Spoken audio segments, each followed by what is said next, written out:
Okay. Um, so I would imagine I'm gonna do one of you first and then the other one, right? Yeah, yeah, that's fine. Okay. Because I've never tried to do two people at the same time before. This is a first for me. So, Oh, all right. okay, I have done people in succession before, but I was with normally it's like I see one person sitting in front of me and then the next person, you know. But this is fine. I'm not complaining about it. It's just unusual for me. So, Okay. why don't I start with you, Daniel? And Okay. can I? Well, I'll ask both of you off the bat. How many of these videos of typing sessions of mine have you watched before? I've seen several of them. I don't remember the exact number, but I've seen a couple of them. I wanted to check you out to see. There's so many different people in the community. Everyone has their own ways of doing stuff. So I want to see if you seem like a legit person. So I want to check you out, see how you did stuff. I gotta say, momentarily here, you look exactly like my old boss, Mr. Duzat. Really? You look just like Mr. Duzat. I can swear I'm at work again. That's a weird name. Okay, all good. Okay, cool. So, all right. Let's see. Can you tell me a little bit about your eating habits? Do you eat like at the same time every meal every day, or do you vary random times? Eat when you're hungry? Yep. I'm a truck driver, so I eat whenever I happen to. Just whenever I happen to get hungry and whenever I happen to have food available. I don't structure anything. I just whenever. Um, just a heads up here. The gardeners come on Monday. They just got here, but they only stay for about 10 minutes. So it's super annoying background noise. But I mean, if I were all powerful, omnipotent being in the universe and could change just one little thing, it would be eliminate all leaf blowers. Yeah, my brother calls it death by minor inconvenience. Those little things. Okay, so when you get tired in the night, do you find a place to pull over on the side of the road and sleep in your truck? No. According to the current rules and how things are, basically they give me. I have about 12 to 14 hours worth of work to do every day. I actually work at nighttime, so I sleep during the day. Sleep is, of course, sleeping during the day is kind of an oxymoron in a way. So you're not a long haul trucker. And I used to be, but not anymore. Right now, I haul crude oil. I see. So, yeah, so they give me enough work that no, I can't. This is me pretty much all the time. Right. So it's willpower and caffeine. That's how I. It's funny when people say trucker. I think most people like me think long haul trucker. You know. Yeah, well, I did that for 5 or 6 years, and then I've done other stuff since then. But okay, so do you feel like you're rooted to the place you are currently now, or do you feel like in general you don't have a physical rooting of self in a place? I've never really felt like a specific place is home, like a specific singular location is home. I mean, I'll use the term "I'm going home" because that's the socially acceptable way to talk about it, but it's not really something that I actually think about or feel. As far home for me is the people that I'm with. She's home. I mean, if she happened to be on the moon would be home. Right. The place I'm at right now, I mean, I could move like that and it wouldn't even matter. Okay.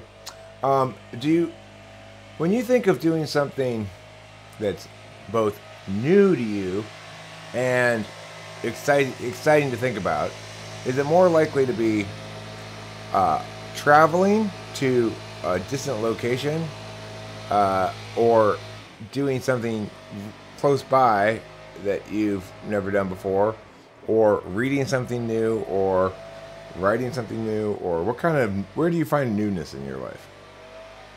Well, I spent 4 years in the Navy traveling all over Asia. So, I mean, I've been in the, I've been everywhere from Russia down to Australia. I've been out to Dubai, Philippines, Japan, China. I mean, I've been a bunch of different places. So traveling in and of itself isn't a huge thing. And being a truck driver for so many years, traveling is just something else. And it's fun, but it's not a huge deal. For me, new is more a matter of I think it's like ideas.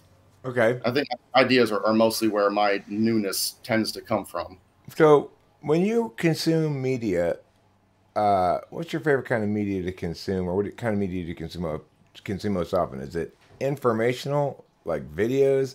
Is it informational writing? Is it fiction writing? Is it like sitcom-y kind of shows, or action shows, or what?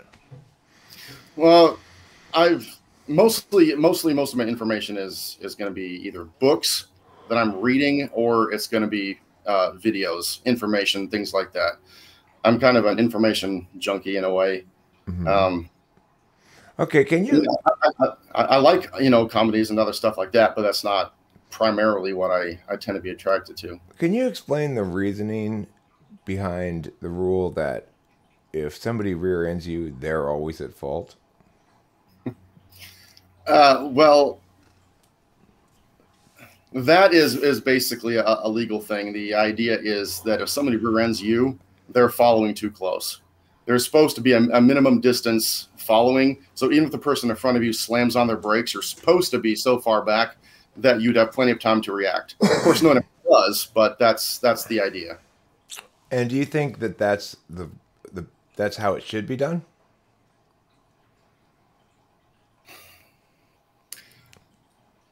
It does make sense. I mean, if there's going to be an accident, they're going to want to blame somebody. So, I mean, it does make sense. I mean, theoretically, people are supposed to, maintain enough distance, but no one ever really does. I'd say it's probably, as good a rule as any. I mean, it doesn't really hurt people, and there are definitely lots of idiots that like to, drive 3 feet off my rear bumper. Yeah. It's dangerous for them, and it's irritating for me, especially at nighttime when they have their brights on. That's awesome. Yeah, trucks don't get a lot of love on the road. They don't. Do you ever gamble, like go to Vegas or something like that? I've done a little bit. I kind of enjoy the math of the whole thing more than the excitement. I know there's a bunch of people that take a couple $100 and they're just so excited to go run into the nearest casino. They just want to throw their money at it and just enjoy the feeling. I don't like that.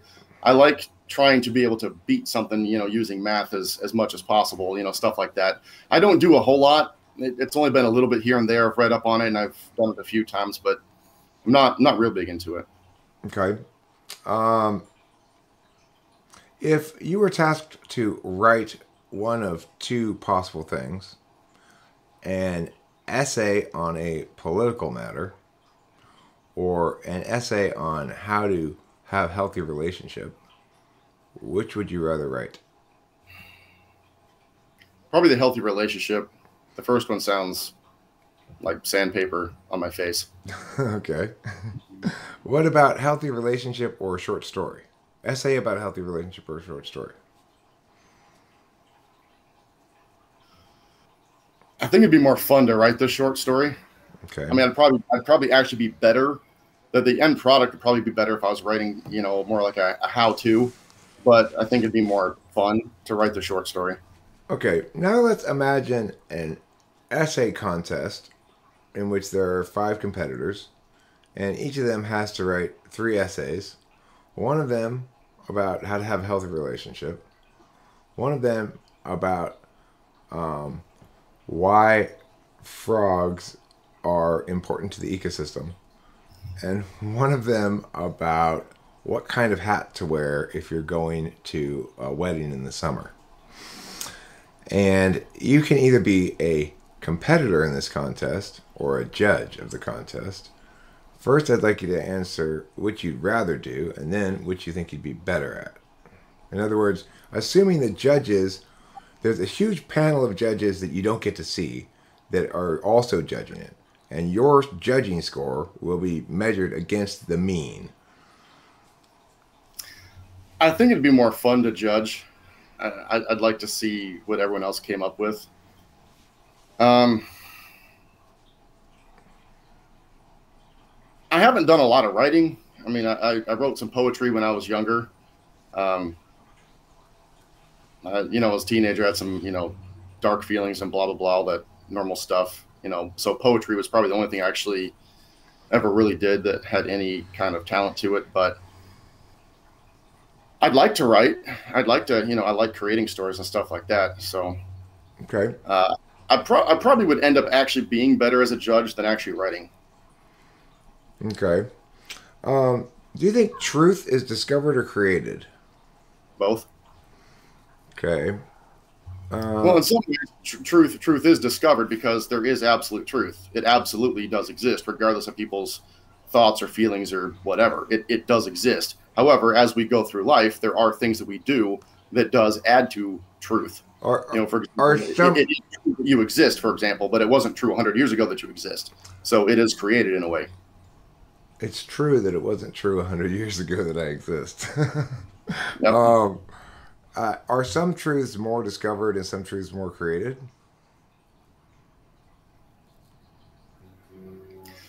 I would have to say that's probably more discovered than created. Okay. If I want to do a basic kind of word association. First, I'm going to ask you to do this, just a normal word association. So, for example, I say boy, you say girl. It's the first word that pops in your mind, or whatever. Right? Okay. Okay. Bird. Flight. Moonlight. White. And skiing. Snow. Okay. Now, can you tell me a personal story that involves, what was the first word? Bird. A bird. A personal story that involves a bird. I can demo one, and then you see if you do the same. So, for example, this morning when I got up, one of the first things I did was sprinkle sunflower seeds outside, because we got the little teeny black sunflower seeds for the birds to eat, because we like to have the birds come around and eat the seeds. That's it. Can you do that for a bird? Something, an actual story from your life that involves a bird?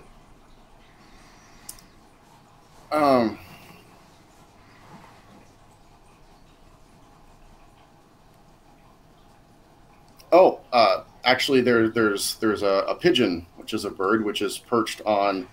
I live in an apartment complex, and the AC units stick slightly out of the wall on the outside, and there's a pigeon I saw earlier today that was sitting on it. Cool. How about Moonlight? Now, I'm going to ask you to do a different kind of story from Moonlight. I'd like you to tell me what Moonlight represents in general in the world. Like when it's used in media or something, what are some of the things that it associates with?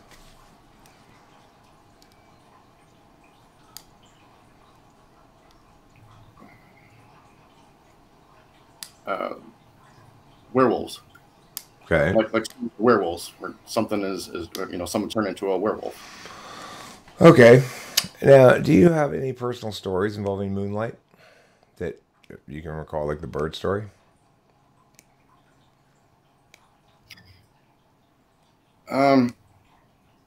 When I was a kid, my sister and I would sit out on the on our roof, and we would just talk. And a lot of times it was at night where there's moonlight.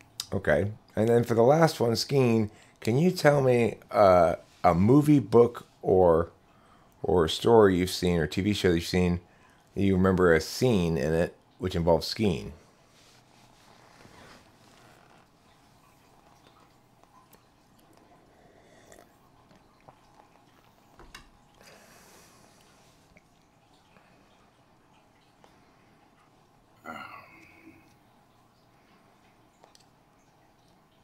Not really. The Olympics, Okay, Winter that's a good answer. That's a good answer, actually. It's kind of a cheating answer, but I like it. I can't really think of anything. I'm literally drawing a blank. Okay, so the only thing I thought of was View to a Kill. I think that old James Bond movie. I think that has a skiing scene in it. Yeah, that's true. That's true. That's true. Okay. Yeah. Okay. Interesting. So, what do you think let's sort of gauge what your understanding of cognitive functions is, and can you tell me what do you think I've concluded thus far from those questions right there about skiing and Moonlight and Bird? Uh, Or what do you think I was testing for? I think you were probably trying to test the difference between introverted sensing and extroverted sensing. Actually, But, introverted sensing and introverted intuition. It's what I was checking the difference between, because somebody who's introverted sensing polar, for example, an ENTJ or an ENFJ, won't be able to do the stuff you just did, where you're able to tell the personal story from your actual life, of something insignificant detail. But just completely blank. just to completely verify that you're not polar SI, can you do the following thing for the last couple of hours? I'll demo it again. So I got up this morning about 8:30. Or a little before that, I peed. I sprinkled some sunflower seeds outside. I sat down. I pulled a bong rip. I started watching this show called Angel Beats, which is a anime show that I'm watching. And then I got to make coffee, and then I don't think I ever finished making that coffee. And then, I don't know, I smoked a cigarette, and then I started this. Okay. Well, I won't do it. I won't start at the beginning of my day, because the beginning of my day began A long time ago. 1 o'clock on Saturday afternoon. I haven't slept since, so I'll just start with this morning. I got out of bed after a short rest. Then I dropped my car off at the mechanic shop. Then I went and got I had to renew my medical card today, so I went and got a physical. And then I rushed over here and started this up with you. Okay. So you're definitely not SI polar, which eliminates at least those two types. And I would also say you aren't, sorry about that, you aren't SI 1 or 2, because you didn't give me a lot of detail, and you didn't think it would be particularly interesting or worthwhile to give me a lot of detail, probably, which is true. But like, if you ask an ISTJ that question, they'll go, well, I got up and I sat in a swivel chair. I swiveled slightly to the right, and then I swiveled to the left. Then I got up and got a glass of water. And they'll just continue detail after detail until you say, okay, that's enough, thank you. So you're probably not 1 or 2 either. All right. So, okay. I actually don't typically test for extroverted sensing, because I'm not really sure quite how to test for it. It does correlate with certain values, and I ask some of those kind of questions. But I usually test for it's the thing that's left over, right? Like, I test for everything else, and then I deduce that accordingly. So how are you feeling emotionally right now?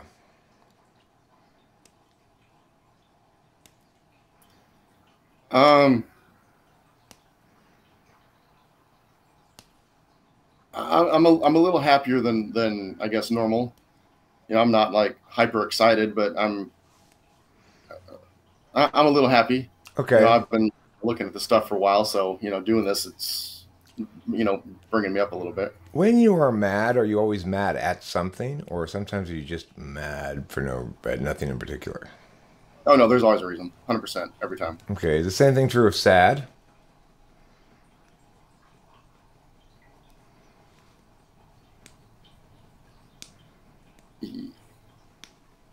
yes.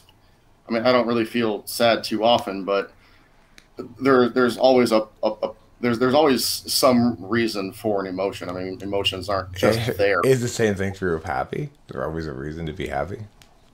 Oh yeah, yeah. I mean, What is a physical sensation of being sad?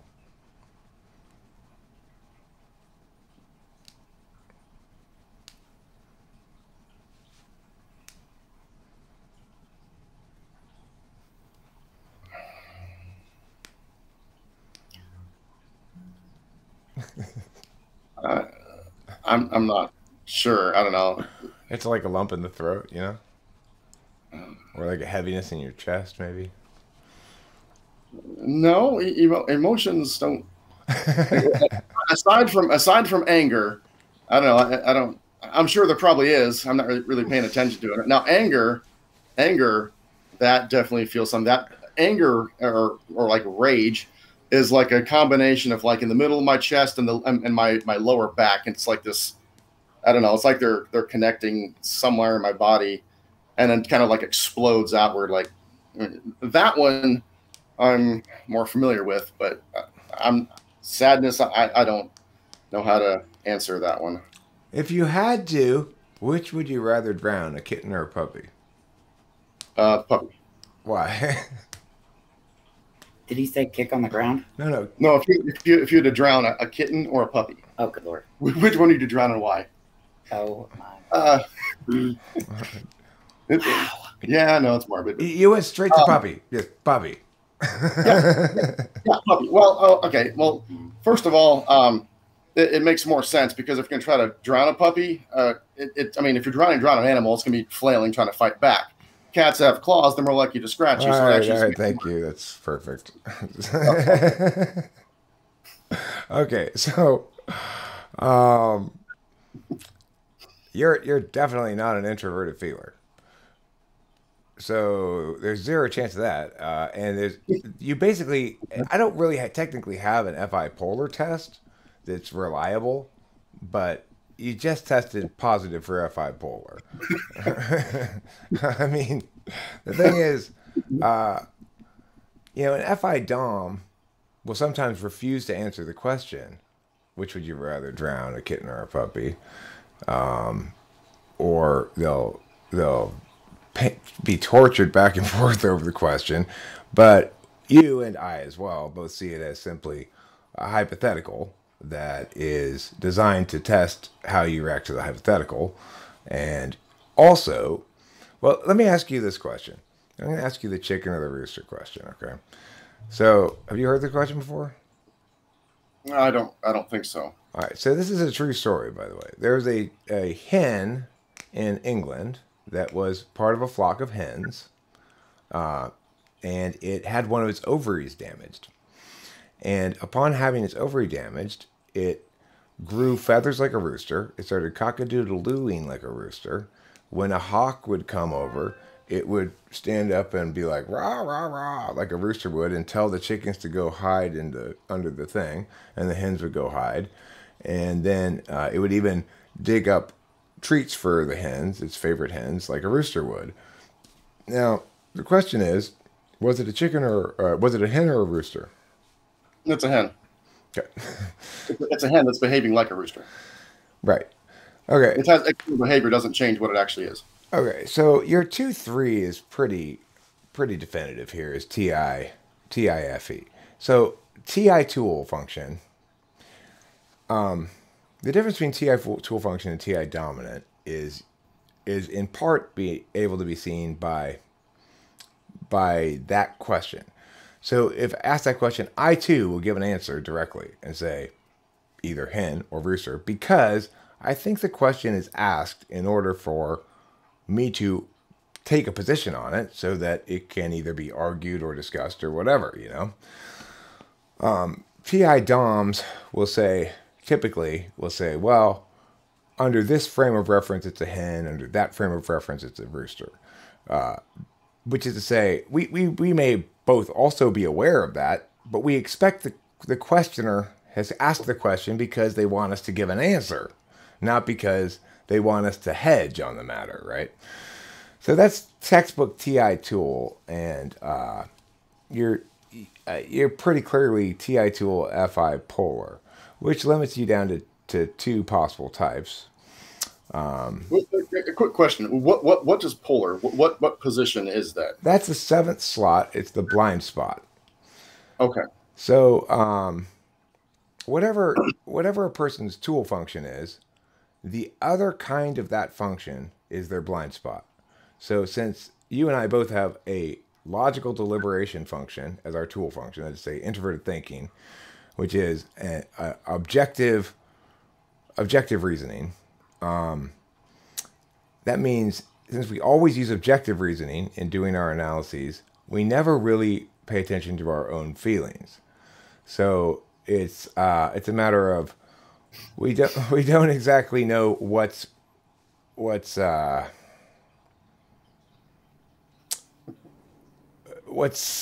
important, or we. So for example, my ex-wife used to ask me when she'd come home from work or something, "Did you miss me today?"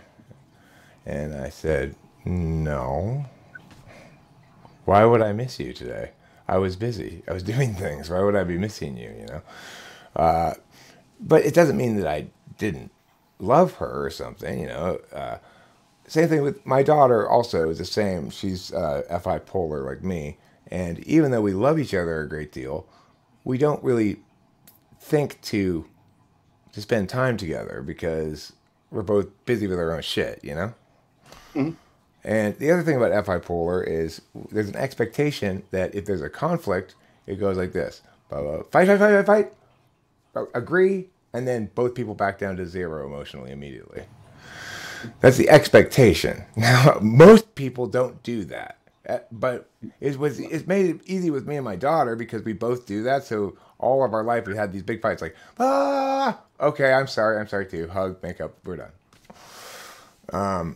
So anyway, now that we've got you narrowed down, I think pretty decisively to either ESTP or ENTP, let's see if we can figure out which one of the two you are.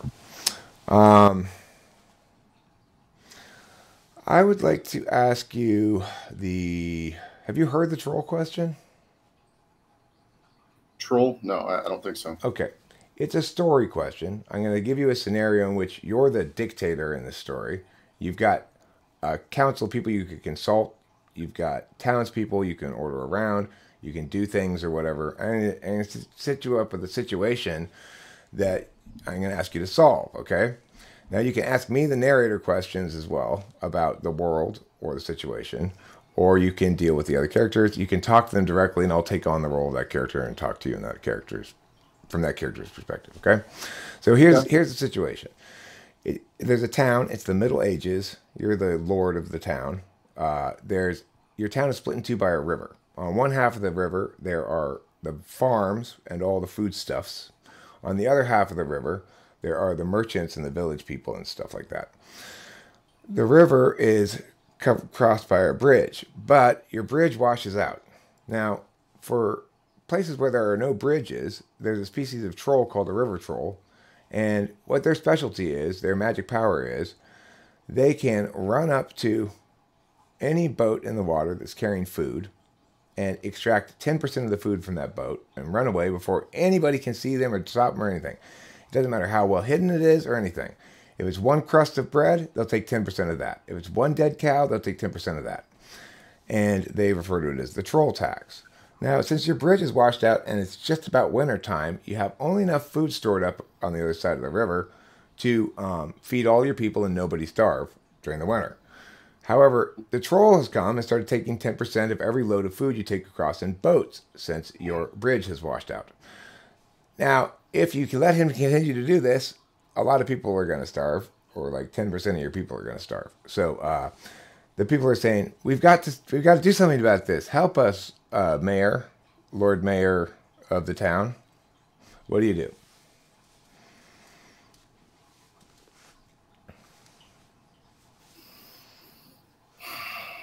There's a variety of options possible. What you do is you take a very small amount of food and you put it in a boat, but that small amount of food is poison because you don't want to send too much across. The troll is going to come across and it's going to magically, it's going to steal a part. So, okay, so you do so, and nothing happens. The troll, what doesn't take the... No, he takes it, but he. Oh, well, anyway, but he's not poisoned. Oh, he's not poisoned? No, because it turns out he doesn't eat the food that he takes from the boats. Oh, well, then you just use a poison that absorbs to the skin. Well, and then what you do is while the troll is poisoned, because even if it doesn't actually kill the troll, what you do is at the same time that's happening, you have a second party of people go upriver and create a dam, because you said it's a river troll, which means that its powers can probably only be activated inside of a water environment. So if you build a dam... This is a broad river. It's the Middle Ages. You cannot dam it. It's the beginning of winter. You don't even have the ability to rebuild the bridge because it's snowing and stuff. And there's zero chance you're going to dam the river, okay? As far as a poison that goes through the skin, first of all, let me say I've never heard anybody say that before, and I've asked this question a million times. But so what you're basically saying is you have on hand some DMSO and some poison. So DMSO is something that makes any other chemical absorb through the skin. But you don't have those things. Well, what you could do, I mean, one possibility is to keep your people from starving, is you could actually go raid other towns that are on one side of the river and go take food from them. And then because the troll is only be taking 10%, you could be sending, 90% across the river to the other side. So, that's definitely one of the Middle Ages. Well, the advantage of that plan is if you lose 10% of your men in this raiding party, if you lose 10% of your population in the army attack on the raiding party, then you don't have to worry about the problem anymore anyway. That's very true. Okay, well, there is a town downriver, but again, it's winter, and they have their own military force, and it's a walled town like yours is. You can't really launch a siege at the beginning of the winter, and so what you could do, you can consult your council of people. Okay, counselor. You've got a military counselor, you've got a wizard, and you've got an economics / resources available person. Well, if the troll itself is magical, then economics isn't really going to hold the answer. Economics and resources. So they'll tell you what you have, okay? Okay. Well, all right, economics, resources. Can we do something that could create you said it's a broad river, so we would have to have some range because a boat would be too slow. So a catapult. Do we have the stuff to make catapults? We have two functioning catapults. We got a third that's under construction, but construction stopped for the winter. Where does the troll actually sleep? Because if we can find his lair, possibly we could kill it while sleeping. All right, so the troll, he hangs out in the middle of the river. There's a big rock in the middle of the river, and you can't see him when he sleeps underwater. He's got gills or something. But we think he sleeps behind that rock. So gills, he could breathe underwater, but he sleeps on top of the rock. No, he sleeps behind it under the water. Oh, behind it. We're not sure because we can't see out there. But every time it's around dusk, he's around that rock. We think he sleeps behind it, probably. Well, how large is the troll? He's 12 feet tall. He's got pointy things on his skin and very tough skin. So we already tried shooting him with an arrow from the edge of the river. First of all, it's a very wide river, so it's like, yeah, he's in range, but it just bounces right off of him. Then what I would do is I would send my scouts to go see if there is an additional river troll somewhere else. Because if there's an additional river troll somewhere else, then what we could do is we could actually get two river trolls in the same area, and we could actually trick them into fighting each other. Because we got them to fight each other, and they're now fighting over resources. Perhaps they're actually killing each other, and therefore I could actually move my stuff across the river while they're trying to battle each other. That's another idea I've never heard before.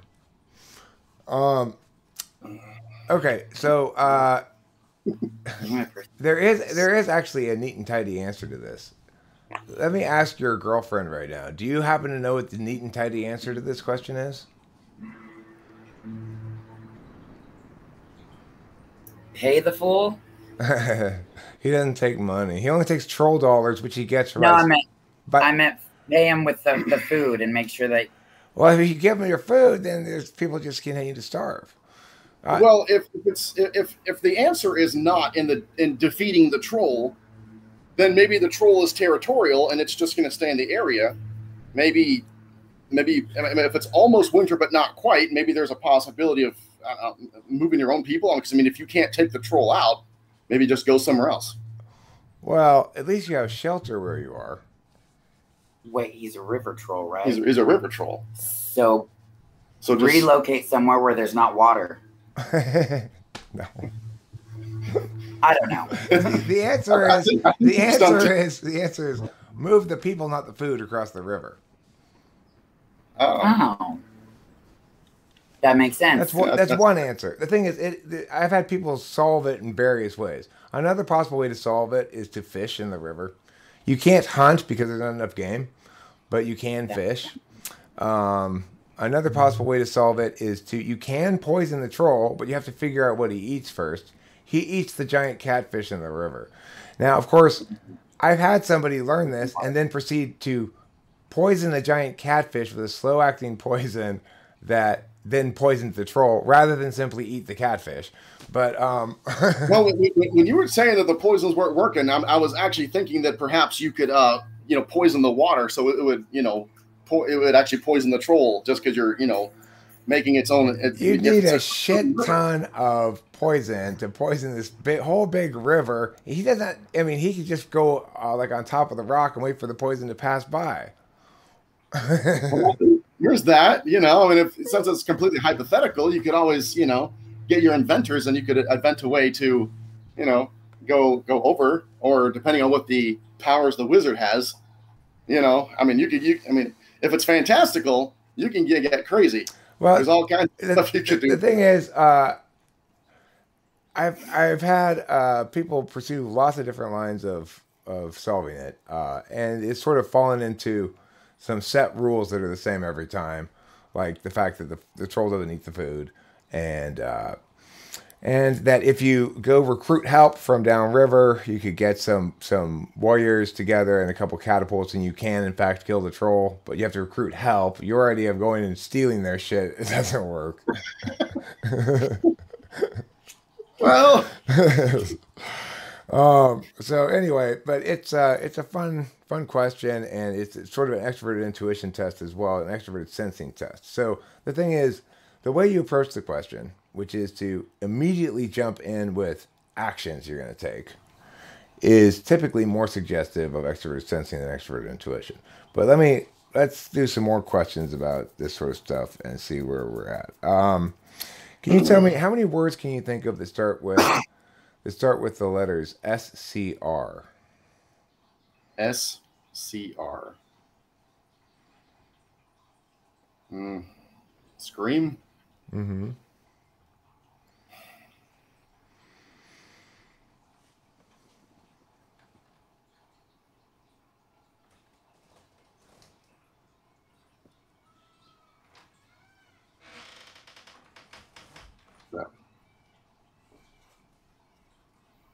I want to say scrag for some reason, but I don't even know if that's a word. I don't think so.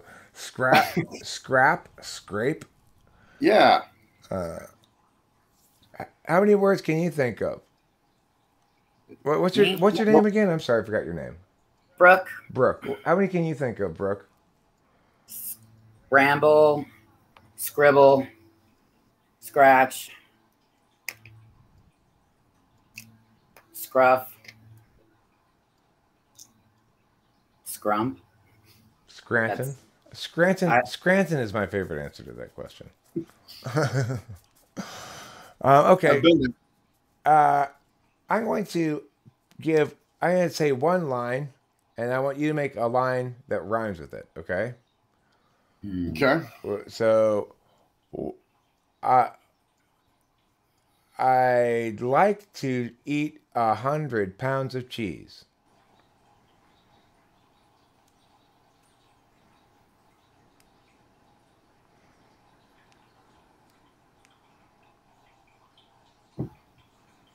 But not too much, or it will make me sneeze. Good. How about? Let me. I can actually start going back and forth with you guys. I think because otherwise I'm gonna end up with like asking you the same questions later, kind of, maybe, or some. This avoids that. So yesterday I smoked. Yesterday I smoked 100 packs. Brook, this is for you, Brook. Oh, Yeah. it's me? Oh, okay. Yeah.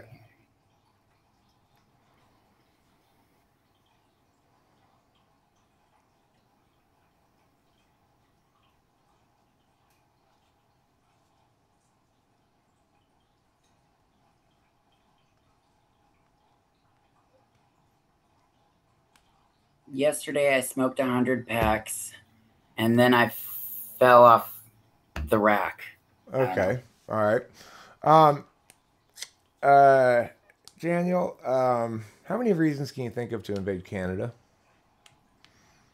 Canada? Yeah.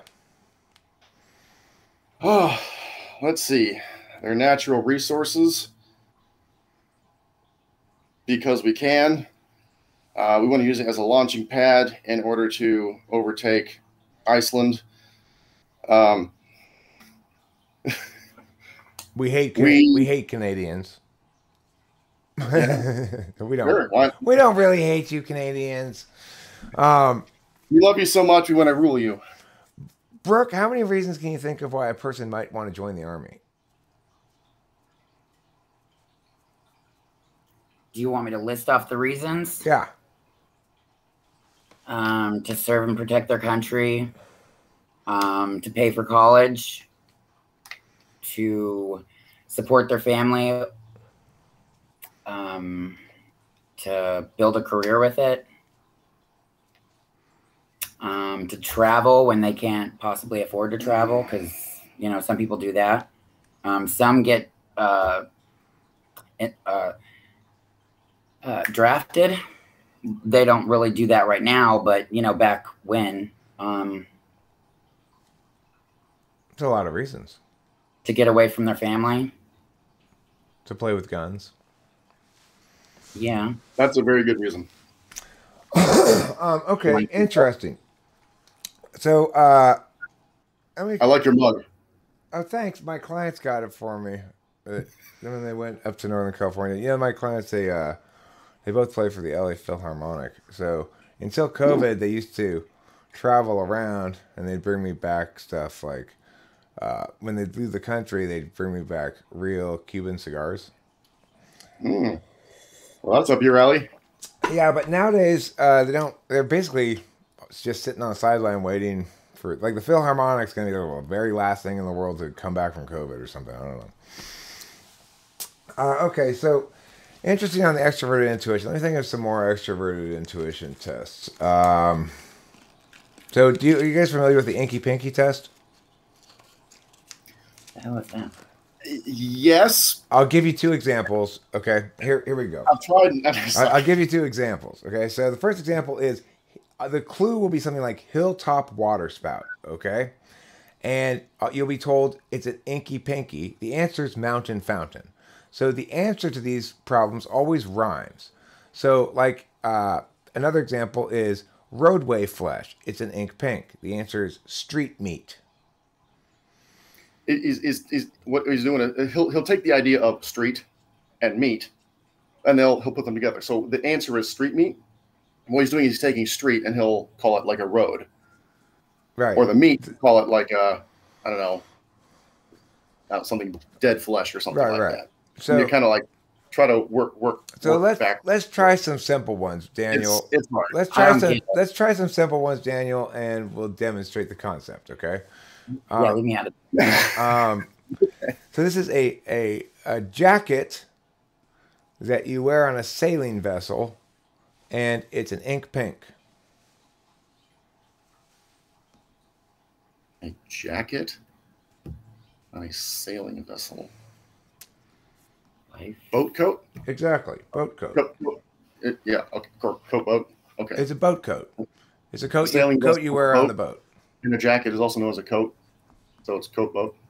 Boat coat. Yeah, I don't get that. I would have been like, let's try a few more. Let's try a few more and see if you pick up on the idea of it, Brook. Okay? It's hard. I seriously doubt it. That none of that makes sense to me. I've never even heard of that at all. It's confusing. I mean, I've heard him go through it before, and it's still confusing. My brain is trying to grab a hold of something. Okay, so this is a group fight, resulting in a trip, and it's an inky pinky. A group fight, resulting in a trip and fall. That kind of trip. Trip and fall. A slip, maybe. Mob. It's inky pinky, so both the words are 2 syllables. Oh, a group fight. That is 2 words or 2 syllables. Was that a riot? That would qualify. That'd be a good. That's not what I'm looking for, but that would be something that could potentially work there. Well, what was the second one you said? Trip and fall. Group fight resulting in a trip and fall. Resulting in a trip and fall. A slip, accident. So, you want the answer? Yeah. It's a rumble stumble. Oh. Okay, yeah, that makes sense. Okay, now I'm going to ask, can you make up one of them for me?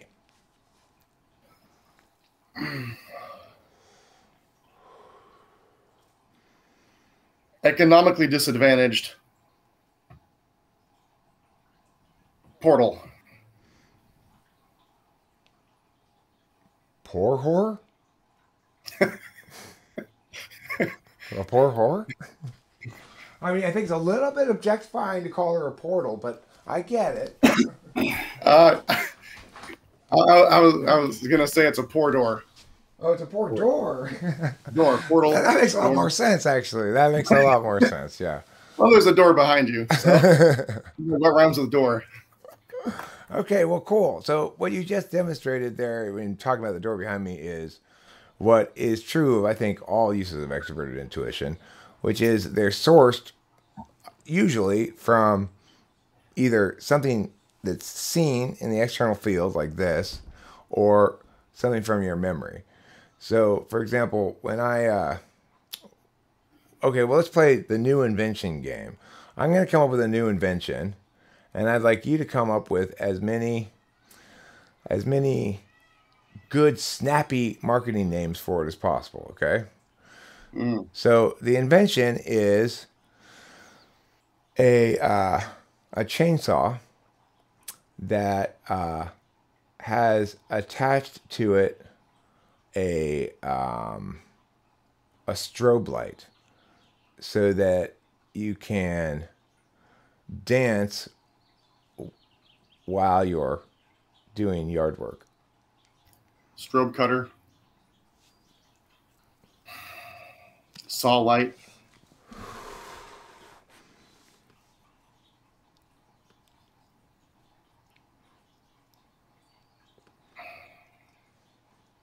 Chainsaw dancer. When a chainsaw dancer. What about the Raven shave? That's good. That's good. I like that one. I like that one. Okay, now can you come up with a combo invention? Like I came up with a combo invention, and I'm going to tell you the way I came up with it, which is I looked outside, I saw a tree. I didn't want to say tree because that's not part of the invention, right? So we'll just think, what is tree prompt? Prompted chainsaw, and then I don't know where I came up with strobe light from. Actually, it just came into my head. I don't know. What I don't know. I don't know if this is extroverted intuition, but after you've driven so many miles, eventually just things get boring. You've heard every song on every radio of every genre. It just gets old. There's nothing new. Then you start listening to audiobooks, and eventually that gets old. And so what I did is I started coming up with stories, and I would just make these stories up to entertain myself. And then I would make these different things, and I would take different aspects of certain things that I've seen. I mean, okay, you're wearing a blue shirt. There's something green behind you. So blue and green, that could be, what's blue and greenish? Could be water. So let's say water. Let's call it the ocean. You've got a gray beard. You look, older, sophisticated. So let's say a captain. So there's a captain, a captain of a submarine, specially made to go underwater to find a door that goes into a different realm. So he's going into a different realm, but what's on the other side of the realm, and it just kind of goes from there, and I'll do the same things with words. Eric, E-R-I-C, Rick, R-I-C, Rick, E-R-S-T. Are you going to anagram my name? Well, let's call it Rick Strawson, Captain Rick Strawson. I see. You're naming the character. Okay. Yeah, and then you just go from there. And there's a couch behind you. So couch, not a couch because that's an actual couch. We can't have a couch. It's a couch. Let me ask you something about how you go to sleep at night. When you're lying down in bed and trying to go to sleep, how do you make yourself go to sleep? Like, do you like to have something playing on in the background? Do you like dead silent, black, quiet? Do you imagine stories in your head? Do you? There are three basic methods. The first basic method is I haven't slept in so long that I'm just exhausted, and I just end up falling asleep without meaning to. She says I can fall asleep in 3 seconds because I'm so exhausted. But what I typically do most of the time is I actually have a process that I use to go to sleep. I'm lying in bed and I turn off my thoughts. Any thought that I think, I just stop thinking it, whatever it is. And my brain will start coming up with a million different thoughts all the time. And I'm like, nope, we're done. There's no thoughts. I don't care what it is. My brain will try to trick me to keep going. It'll tell me there's a thought that's so important I have to think it. But it's just a trick. It's just my brain trying to keep going. But then what I'll do is I'll start with my feet, and I'll imagine that my feet are just completely relaxed, and I'll work my way up my legs, up my chest, up my arms, to my head, and I literally just force myself to physically relax and to not think anything. And if I do that long enough, I'm going to go to sleep. I do that if I'm not tired. That's really, really interesting because my grandfather did that with me when I was a kid. He said, imagine a soothing orange liquid pouring in from you from the top of your head as you're lying there, I'm sorry, not from the top of your head, but filling up from the bottom of your feet. And and then he'd say, first your toes are all filled up with it and they're completely relaxed. Now your feet are all filled. That's interesting. Okay. So there's something I was going to ask before I got distracted by my own little anecdote.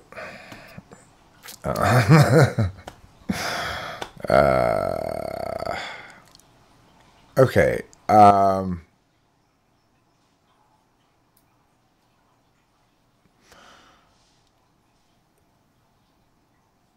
What? Oh, I know what I was going to ask. I remember. Which of these statements rings more true to you? Shit at work because you're getting paid. You're shitting on the boss's time. Or shit at home because I don't like shitting on someplace else. For any individual, I'd say pick whatever works for you and do with it. Me, you. I've spent so much time at work that just you got to go.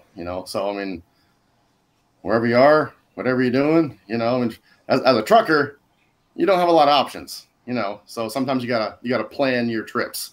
Right. Right. And God, if you didn't plan properly or something. Yeah, that question doesn't work for you because you're a trucker. That's frustrating. Okay. If you're looking for personal preference, even though I have worked occasionally at non-trucking jobs, and I'm fine with going to work. It doesn't bother me. I mean, do you think to yourself, haha, I'm shitting on the boss's time? No, it literally does not play anything. It's just practicality. I mean, you got to go. It's right there. Why not? All right. So, how do you feel about other people telling you, feeding you, telling you when to eat, reminding you to take a shower or go to bed or things like that? Does it bug you? It depends entirely on the intention and the approach of the other person. She will remind me of stuff. She's like, "You haven't eaten. I'm making you food." I'm like, "Oh, we're eating now." She's like, "Yes." So, she'll help me with stuff like that. She has a better memory than I do. But it depends. I mean, but she's doing it because her intention is because she cares about me, and she's not trying to force anything on me. She actually cares. But if somebody else, like I was in the military, they tell you when to do this and when to do that, and you're going to do it at that time, whether you want to or not. No. What bothered you most about the military?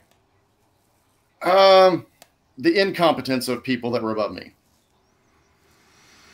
There were definitely, some very, very intelligent people, and those people I could respect well, but there were a number of people that were lifers in there because they couldn't make it on the outside world.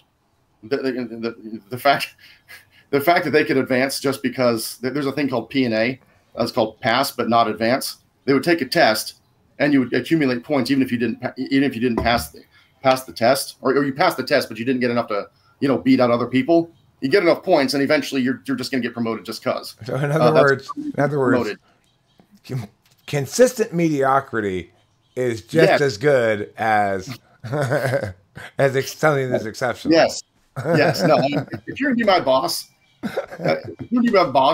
I require you to know what in the world you're talking about and to have earned your position. Right. Just know what you're talking about. Be competent and be able to do the job. So did you get in trouble for mouthing off or something?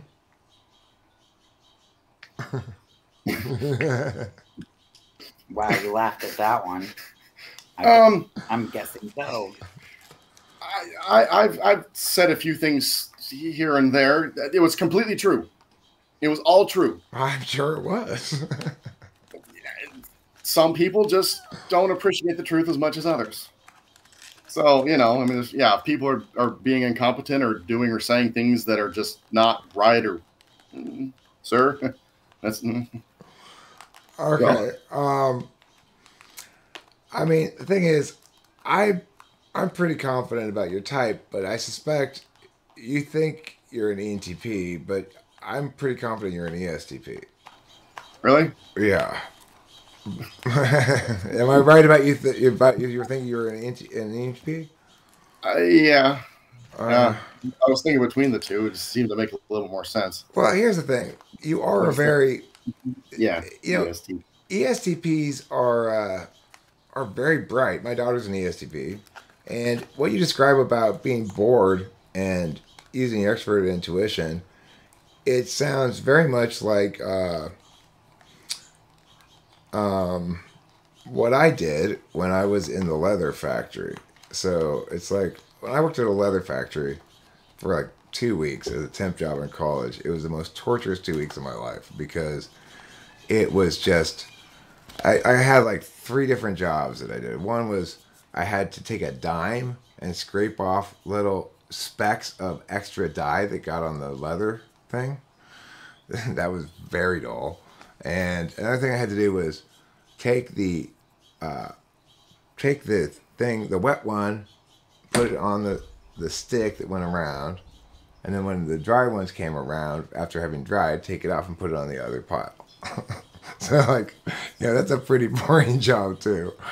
And there was one other job that they had me do there, too, that was equivalently dull. I forget exactly now what it was. But so I had to use my extroverted. I spent the whole day working on this ever-growing poem that I forgot and never wrote down, So the thing is, here's the thing. you and I are similar in that we use an action function to enable another action function. When you're extrovertedly sensing and driving on a truck for a long time, that's definitely a lot of extroverted sensing. Driving in general tires me out very quickly, and I don't have much constitution for it. I used to have more though, so it's kind of an age thing too. But the thing is, like when I need to talk about ideas, I have to do shit that is more concrete than that in order to enable myself to talk about ideas. In order to do the concrete stuff, at that point, in order to avoid the boredom, you needed to ideate, and you did. You know, it's certainly within our wheelhouse. The reason it's difficult to tell us apart sometimes, and easy to mistake us for one another, is because every person who has a given function as their dominant is good at the other kind of that function too. So we're both good at both action functions, and that shows in the fact that like I've got so many videos up, right? It's just I just keep doing and doing and doing, and that's it basically. So I do think you're an ESTP, but I will tell you this: I can't exactly prove it. You know, it's like it's not entirely decisive because of the following thing. 4-5 is almost impossible to tell apart. You have both introverted intuition and introverted sensing operant all the time, as do I. And they're both kind of half-assed, as are mine. But the thing is, it makes it difficult to tell whether your NI is 4 or your NI is 5. The thing is, the extroverted intuition you're using seems much more based on, the extroverted intuition you're using seems much more based on extroverted sensing than on introverted sensing. The other half of the extroverted intuition story is to come up with things not from what's in front of you, but from your memory. So I might talk about a swap meet or something like that I just pull from my childhood memory. And I suspect that I integrate a lot more SI into my extroverted intuition than you do. But again, I'd only say it about 90% for you as an ESTP. Could be 10% ENTP. You're one of the two for sure. Well, I've suspected that I don't have a whole lot of SI, because when it comes to things that are in the past, I tend to data dump the past. I know it sounds weird, and I've told some people before, but it feels like I've always existed because my past, I don't have a lot of attachment to it, unless there's a few things back there that are monumentally emotional, but typically once the past is gone, it's like it's somebody else's memory that I just happen to know. If that makes any sense. Well, I've heard this before. I don't know if it's universally true, but I've not heard this, but I've sort of observed this before, that ENTPs, one of their core fears is losing the past, which is to say that things are changing when they're not paying attention. Whereas one of the core fears of the ESTP is that their past is going to be better than their present or future. Yeah, I would be horrified if my future ended up being worse than my past. That'd be pretty bad. Because I'm always thinking about the future and the things that I want to do and where I want to go and stuff like that. So that sounds like SI ignoring rather than SI fourth. SI fourth, we have kind of a childlike relationship with our introverted sensing. When I think about I get nostalgic sometimes. I feel sad because like a store has changed that used to be here, things like that. It's kind of, for both action types, because we're always acting in the world, it means we're least frequently knowing, and we feel like we're more complete when we know more. For you, that's universal knowing. When you know more about the external world, both words and stuff. So when you know more about the external world, it makes you feel more balanced. When I pay more attention to my introverted sensing, take more baths, sleep more, look through photo albums or something. It makes me feel more balanced. That's my typing of you, and hopefully, even though it's probably not exactly what you thought, you're welcome to disagree, obviously. And I've gone through. Okay, according to the online tests that I've taken quite a few. Okay, let's see here. I am INFP, INFJ, INTJ, INTP, ENTJ, ESTJ, ESFJ, and ESFP. okay, you're none of those. So the online tests, I'm a little bit everything. I figure if I keep taking them, eventually I'll collect them all. The thing is, do you know Flow State, Taylor from Flow State? I recognize the name, but I don't know too much about him. He's a friend of mine. I've visited him a couple times in Kansas. When he was having legal troubles with the Pratt County DA and police department, he shipped his girlfriend out to live with me and my girlfriend so that they couldn't leverage her against him.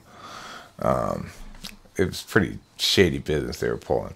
Anyway, the thing is, you should watch his channel because I think you'll see a lot of yourself in him, and you remind me of him quite a bit, actually. Except you're more chill. He's more angry. All right. I go back and forth between like the inner rage monster, which is there, comes out a lot when I'm driving because you can only drive so many miles before eventually you're just tired of stupid people. But I like to just chill and let things go a lot of times. Yeah. It's more peaceful. Yeah. You're probably not an Enneagram 8. But it's probably in your stack, but probably not first. I want to ask you the Enneagram. Can I get Enneagram type you real quick before we go on to Brook here? I took one test. I haven't gone too deep into it. I was typed as 5 wing 4. Okay. And depending on who is describing it, there are some aspects of 8 that do resonate with me, but not all of it. Okay, so let me ask you my quick tri-type test. It's very quick. Okay. First one is, how do you avoid feeling ashamed of yourself in life? Is it because you are helpful to other people? Is it because you achieve on conventional standards? Or is it because you don't need their expectations anyway and fuck you? How do I avoid shame or get past it? Or I guess what I'm saying is, what is the core reason why you know when things go south that you still don't need to fundamentally be ashamed of yourself, that you're okay? Is it because you help people, you've achieved on concrete standards that you can point to and say, look, I make good money, I blah, blah, blah, blah? Or is it because you just say, screw you, I'm taking my ball and going home, I don't need your rules and your ways anyway, I'm an individual rebel? I like helping people, but I feel like it's a good thing to do in life, but I don't do that to avoid shame or feel like I'm somehow good. I'm just me. So, I mean, okay. Very FI polar answer. Thank you. okay. Now for the next one, when you have something that potentially is causing fear, and what I mean by that is usually it's like, for me, it would be a deadline coming up, perhaps, that I have to get work done by that I haven't started yet, or something like that, When you encounter a fearful situation, are you likely to learn more about the thing so that you're no longer afraid of it, or that you feel like you're ready to handle it or whatever? Are you likely to retreat into your nest and behind your defenses and just rely on hope that your existing resources will be adequate? Or do you go, nah, I'm not going to think about it and play? It depends on what the fearful thing is. But if it's something that I have to face, I'm going to do everything I can to prepare myself for it or about it, or just, I just want to know as much as humanly possible about the thing. And if something fearful happened or something really bad happened, I want to know as much as I could. So the next time something came around, I'd have the resources to take care of it. And lastly, if somebody comes at you with beef, like, hey, do you come back at them with, oh yeah? Or do you go, oh, whoa, it's okay here? Or do you go, you know what? I'm not having this, and walk away? Depends entirely on what I want. My response, I'm gonna, depending on who the person is and what it is they're talking about, I'm gonna think to myself, what do I want? What outcome am I looking for? And then I will do. My response will be based entirely on what it is, on what outcome I'm looking for. All right, so I think you're a 512 is your tri type, and I'll look up and see what that's called.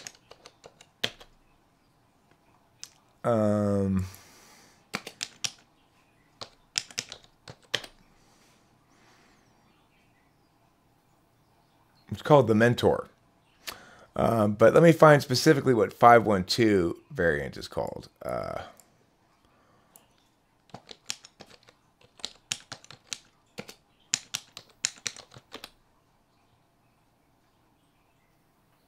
Here it is. Okay. So 512 is probably on the previous page. Give me 1 second here.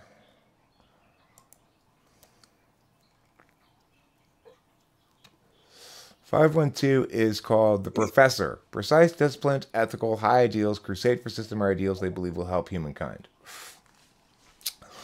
That's what, according to my tri-type test, your tri-type is. 512. I did talk to another driver, and we were just talking about some stuff, and he looked at me with this weird look and said, "Why in the world are you a trucker? You should be like a professor or something." Well, that's your tri-type. I don't know what do you call that. Okay, Brook, let's not shortchange you here. Yeah. Can you tell me? Sure, figure me out pretty quick. All right. Well, how do you think I'm feeling right now? Relaxed and chill. Probably need to smoke a bowl, but you know. Yeah, probably. It's probably about time. Oh yeah. How are you feeling right now? I'm good. I'm not anxious. I'm not excited. I'm here for moral support. And when you walk around throughout the day, are you aware of what you're feeling as you go about your business? Very much so. Okay. And do you agree with Daniel that you have to have a reason to be sad or happy or mad? I do. Okay. So if there's no reason prompting an emotion, what emotion do you have? Okay, say that again. So if there's nothing particular to prompt an emotion, in other words, you wake up, you're just sitting at the table at breakfast or whatever. There's nothing's happened at all to prompt any emotion. Well, what emotion are you feeling? Either dormant or lonely. Okay. So you like just, are you lonely because you miss him, or are you lonely because you like company a lot? A mixture of both. It's more about him, but you know, to be quite honest, he works nights and I work during the morning, so I'm actually alone a lot. Okay. And what do you do when you're alone?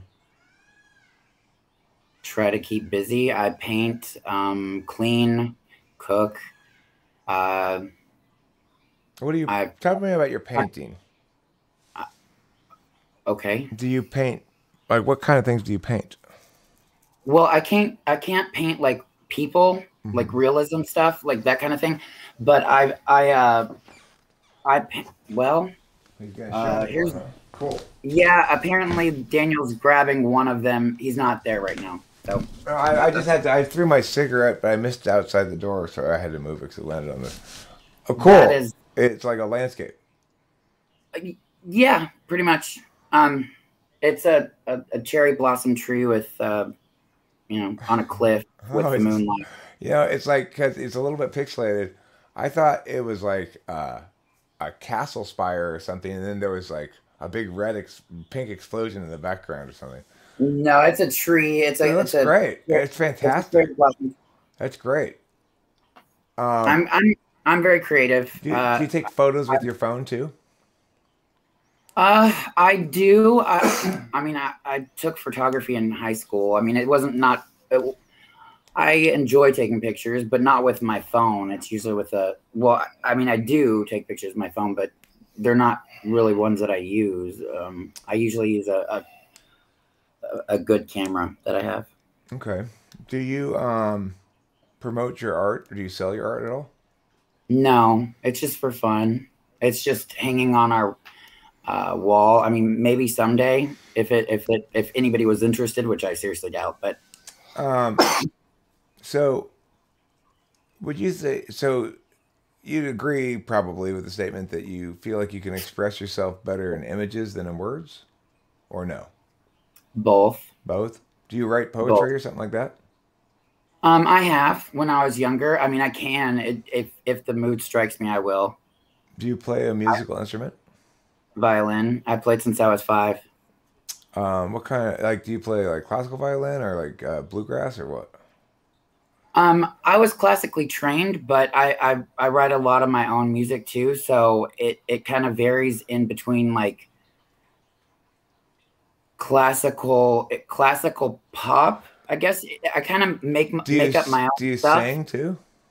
I do. I do, and I love it. And you write the lyrics? I can, yes, I have. Okay.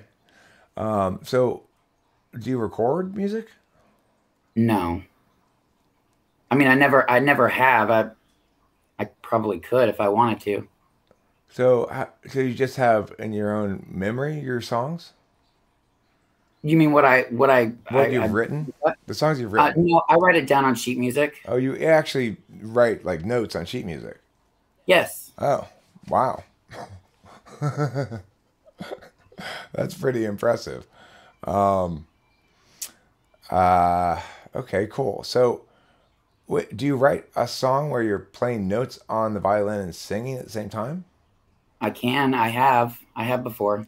And is there like a way to sort of make the violin more of a chord making instrument? And do you like do more comping with it when you're singing over it, or do you just play individual notes still?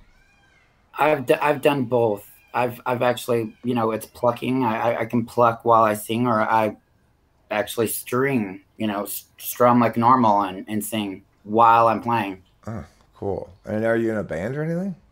No, no. So, I mean, I want to join the symphony here where we're from, but that's something I'm going to do after this COVID thing, because I was going to audition for them last summer, but the COVID thing happened and they canceled all auditions. yeah. So it's that's interesting that you and I both have well, yours is yourself, but we both have stories related to symphony orchestras shutting down because of COVID. That's a small world, right? In some sense. yeah. Okay. Interesting. Very interesting. So, what subjects back way in elementary school or something, or middle school maybe, like what subjects before things got too fancy, what subjects did you dislike and what subjects did you like? I disliked math and I loved science. What about English? I was good at English and writing stories and all that, but it wasn't one of my favorites. I was just good at it. It just came naturally to me, the punctuation and all of that. I didn't have a problem with any of it. A lot of things just, I'm pretty creative, so a lot of it just, a lot of things how do come you down. cook? Do you Southern? let me ask you more specifically. Do you clean as you go and try to use as few dishes as possible, or do you go cooking is one thing, I have to cook freely, and then at the end there'll be a huge pile of dishes and I'll worry about that then?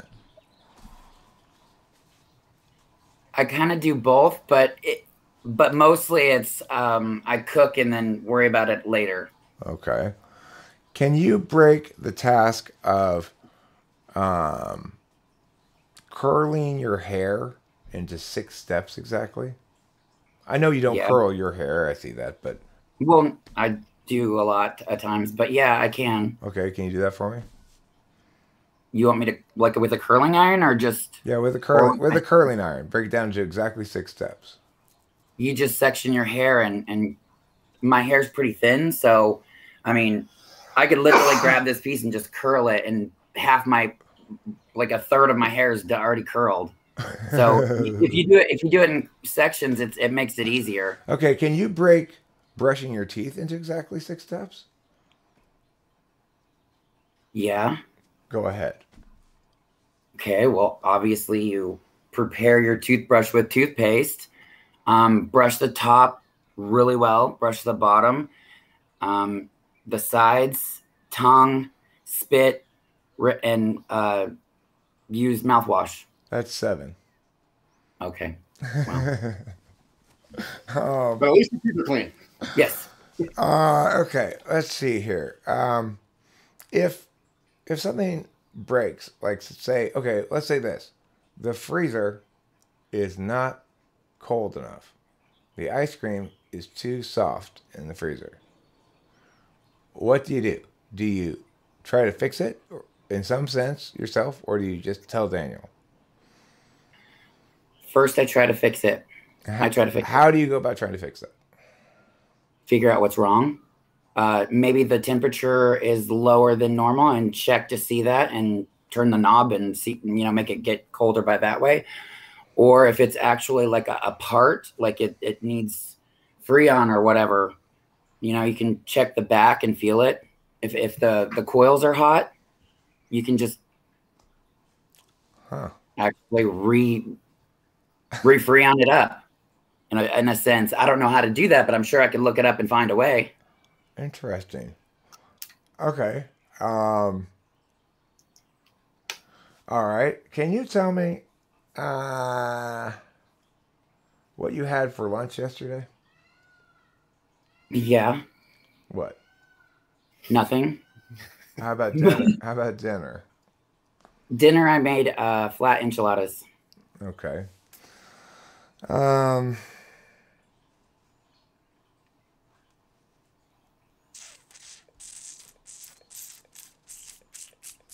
You are an interesting one. Mm-hmm. All right. Let's say you had to be given a part-time job for one day. It's a temp job for one day, but you have to do it because, I don't know, they're paying you $1 million or something. And you have 2 choices. You can either field customer complaints all day on the phone and calm these people down, or you can go around to all of the bathrooms and fix leaking sinks and running toilets.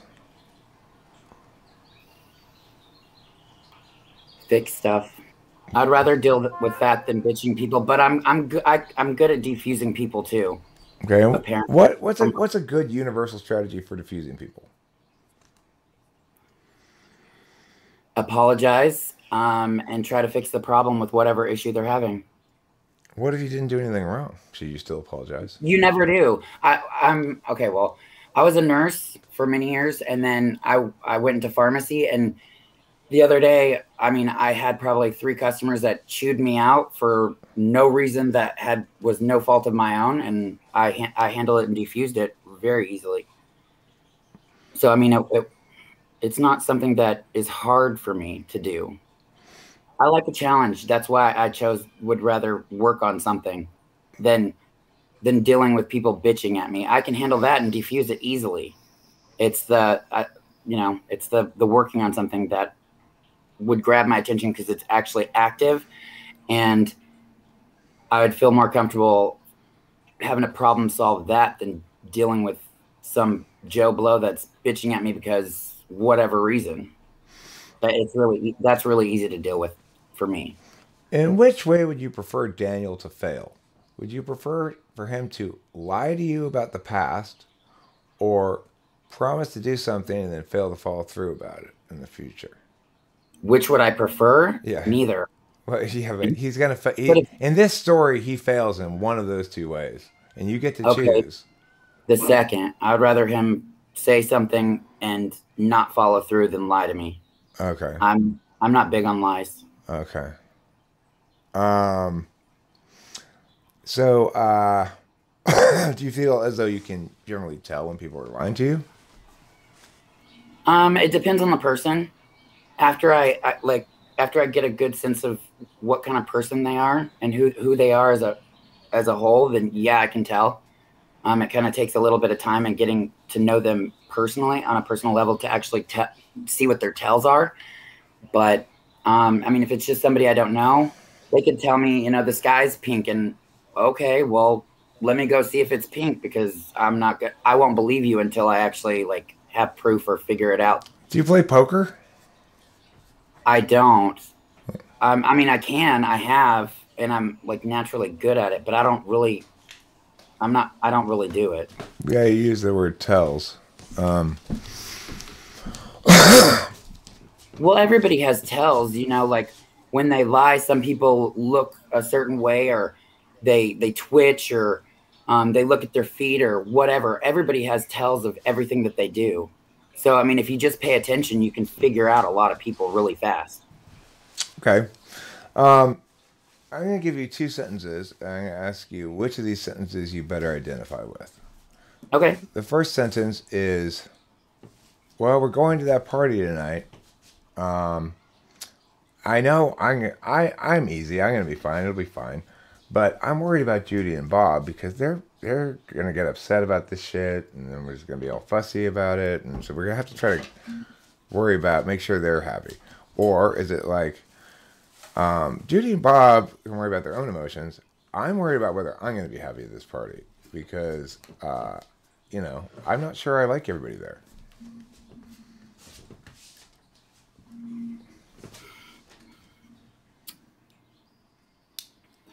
I think the first one, I would worry more about Judy and Bob, mainly because even if I'm not happy, I can still pretend like I'm having a good time. Right. And still no one would be able to notice that I'm hating being there. So, Do you consider yourself by nature an observer, somebody who takes action, or a deliberator, somebody who thinks about stuff a lot? I take action. Okay. I do a lot of things well, that's what you say. He's brought out a lot of my a lot of stuff about me that I didn't notice before or pay attention to, I guess. I don't know. She'll go 100 miles an hour on 10 different things at the exact same time.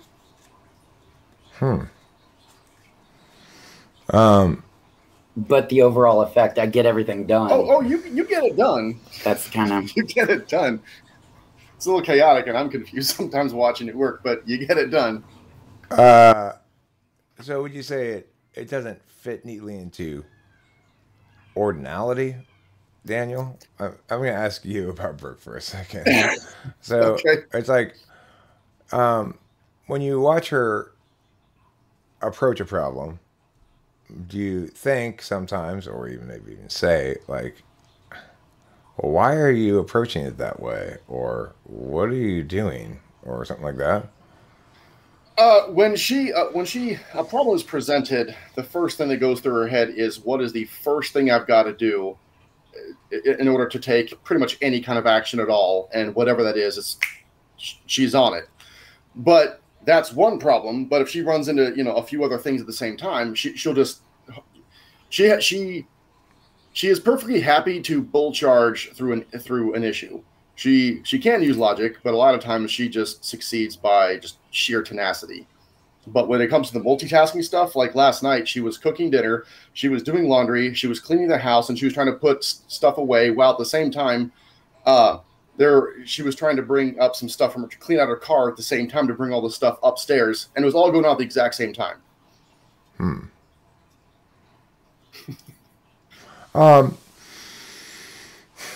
make me sound like I'm crazy. You're not crazy. You're just very ambitious. So, talk to me about how you've changed over the years, if at all. Are you the same Brook you've always been? Or are you different now? No. What's changed about you? I trust people less a lot because of previous relationships. I don't. I used to be very open and Hasn't this relationship repaired that trust? with Daniel, Yeah. it's working on it. It's working on it. He's helping me with a lot of things. And how much do you think about past bad stuff that happened? It depends if it comes up, you know, certain situations come up, or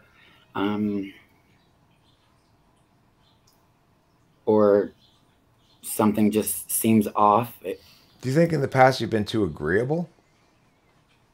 Passive, kind of. I think I let a lot of things go and tried not to make a big deal about it, about certain because things. you're a team player. Right. I when I'm with somebody, I try to like with Daniel, I want to help him succeed in all of his dreams, because his dreams become my dreams then, and I'm going to help him in any way I can to make sure that it happens. And I'm not going to fight him, no matter how crazy it is, for him to accomplish that. I want to be. What crazy thing do you want to accomplish, Daniel? No. That was just saying in general. Like, if it's something crazy, What if he wants to become a professional hot air balloon driver? I'll jump on the damn hot air balloon with him, and we'll run a business. Well, I am studying hypnosis, and I'd like to be a stage hypnosis and do hypnosis for a living one day. So, that'd be cool. Depending on who you're asking, I mean that is kind of like being a hot air balloon driver. Well, you know, Rachel and I would really like to go one of these days on a hot air balloon ride. We've been talking about it. We've been looking into it, and you can go down to San Diego. We could do it for, you know, a few $100 or something like that. But anyway, yeah, it sounds fun, right? I don't know. I've always seen the pictures of people up in the hot air balloons. I was like, that looks fun. Well, if you do it, you got to bring a camera so you can do. Oh, for sure. You can at least take some photos, and you know, or we'll something do like that. A little video up there or something. Yeah. Or you could go real crazy and you could type someone while you're up there. Hot air balloon typing. Come on, what other typist out there could even come close to that video? You know what? That is a great idea. I should I should put a video up that says, somebody in San Diego, if you're willing to do this video, I will, and want to be typed, I will hot air balloon type you. Or you could type them while they're on the hot air balloon with you. But that's what I'm saying. That's what I'm saying. Well, no. Like, physically in the hot air balloon with you, not over there. Well, if you're looking for a business idea, what you could do is okay. You could actually have the person pay for your hot air balloon, or at least partial, to give you the equivalent of a discount. The business concepts. Yeah, but this is more of a gimmick, I think. It's more of a one-time gimmick. I type someone in a hot air balloon ride, you know. Anyway, okay, so let me ask you some TI questions, Brooke. If all squirrels love Cheez-Its, and some things that love Cheez-Its eat bananas, can we conclude that some squirrels eat bananas? Yes. At least some of them, yes. No, we cannot.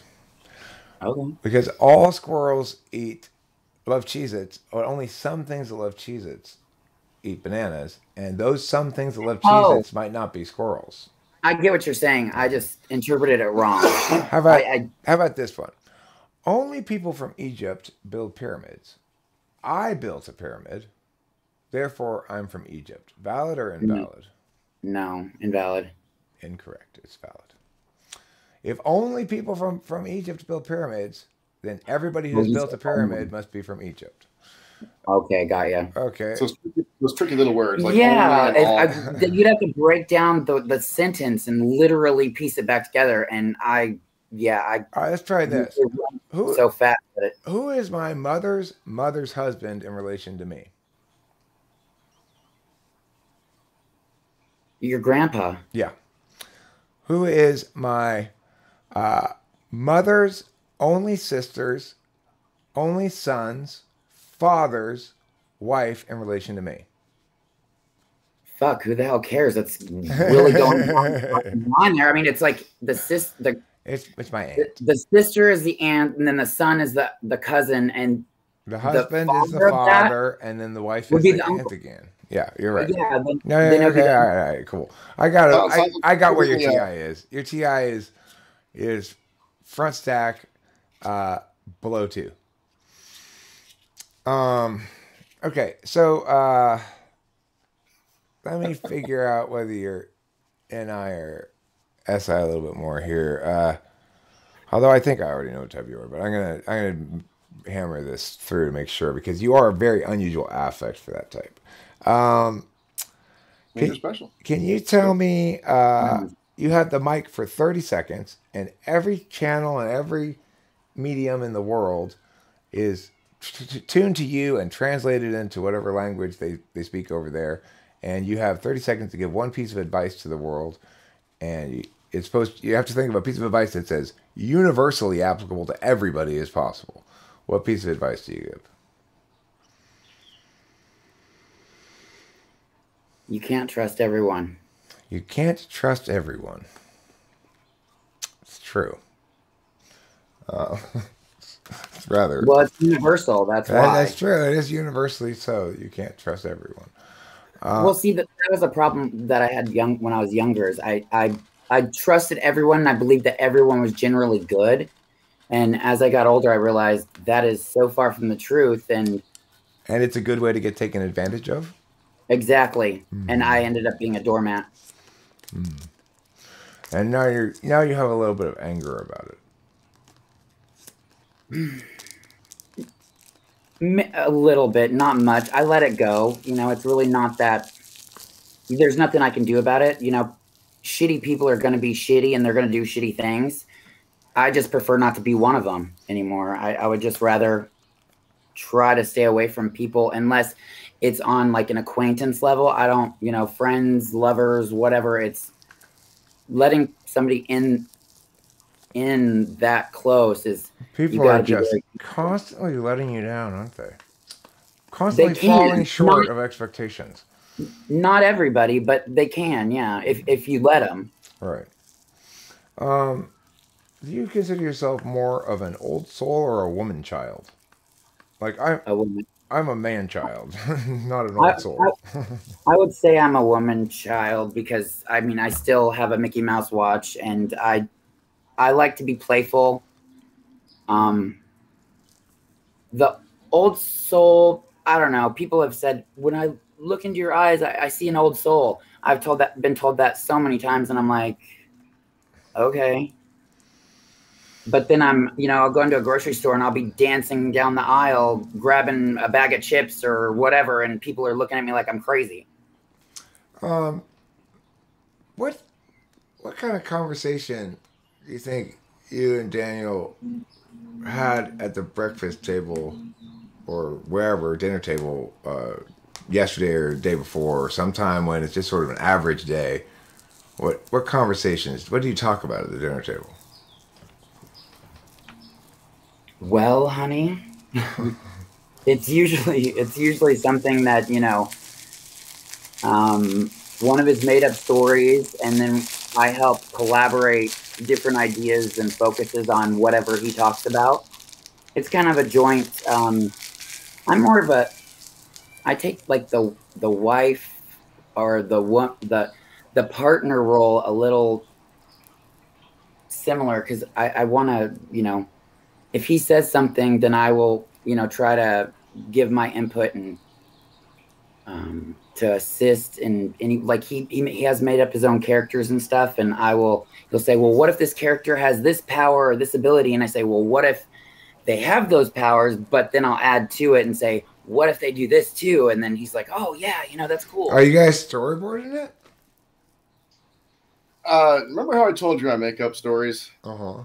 I'm not so good at writing them down, but one of these days I'm going to get a ghostwriter or something like that and actually have my book written. I actually have a trilogy in my head that I. Where is that storyboard thing, Rachel? Do you know where it is? We have this book that I think Cameron gave it to us. Yeah, Cameron gave it to us. I brought it on vacation. Maybe it's in that bag right there. Yeah. And it's like this.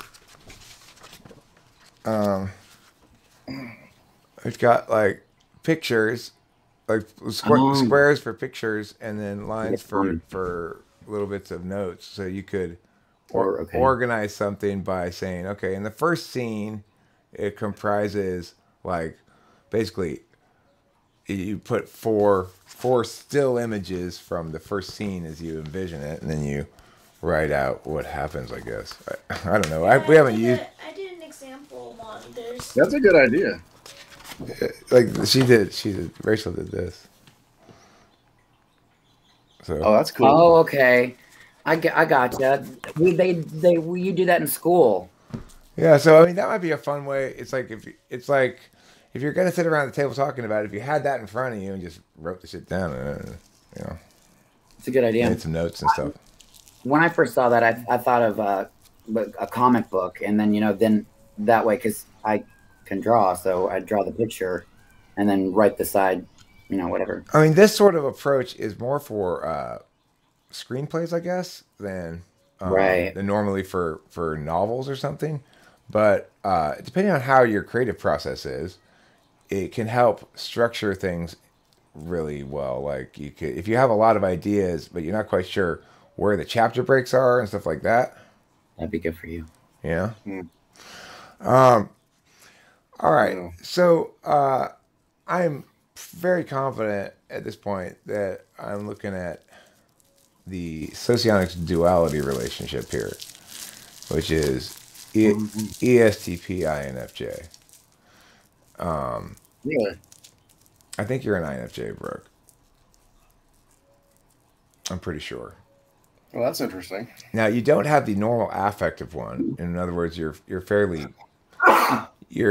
kind of a brusqueness about you, a brusque no nonsenseness about you that I think life has forced you to develop. Life has forced you to develop, But the thing is, your lack of TE it's interesting because when I ask you to break something into 6 steps, what you don't get is the idea that it has to be exactly 6 steps.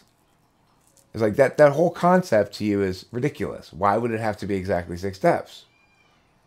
I always, beat to my own drum. Right. So, and I didn't even count them as I was saying them. I just That's TE. That's textbook TE polar. Now, the shocking thing is then your description of the freezer, which is the exact opposite of TE polar. When you said, I'd go and I'd turn down the knob, right there, that's surprising in and of itself for TE polar. But then when you said you'd feel around the back to see if the coils are hot because you need to refree on it, you sound like an STJ, for God's sakes. But I trust the skills test and the way that tests TE better than things that might be correlates. Like, that affect that you displayed when talking about the freezer is not TE polar at all. But the actual test of TE shows that you don't get ordinality at all. There's certain things, there's an order of operations that you have to go in that order or else it's fucked up, Well, what is a TE test? I mean, I can recognize. Break something into 6 steps. It's like TE is taking the fluid process of doing something and turning it into an ordinal set of steps. So, for example, somebody with bad TE, like me, which isn't as bad as hers, or you even, we have the same TE, you and I. Yours is a little bit better than mine, but basically the same. Like, for example, there's this lady I was typing, and she was talking about how to get, it was Elijah, I was talking to her actually. She was talking about how to get water off the roof of a tarp. And I did think, oh, well, you could siphon it off of there. But it never occurred to me why siphoning was preferable, which is to say that's the best way to get the water further away from your campsite. Another example of poor TE in general is I'll pick something up to carry across the room, but before I don't look to make sure I've moved everything out of the way first. So then I end up going, and trying to carry across the room and bumping into shit. That's bad TE too. Counter value TE is 6 slot, which is what Daniel and I have, which his is less counter value than mine. But the thing is, you have polar, which means you just don't get the concept at all. In fact, you'll mistake it for SE. What Daniel described as you just doing shit in order to solve problems, that's how TE polar compensates for its lack of TE.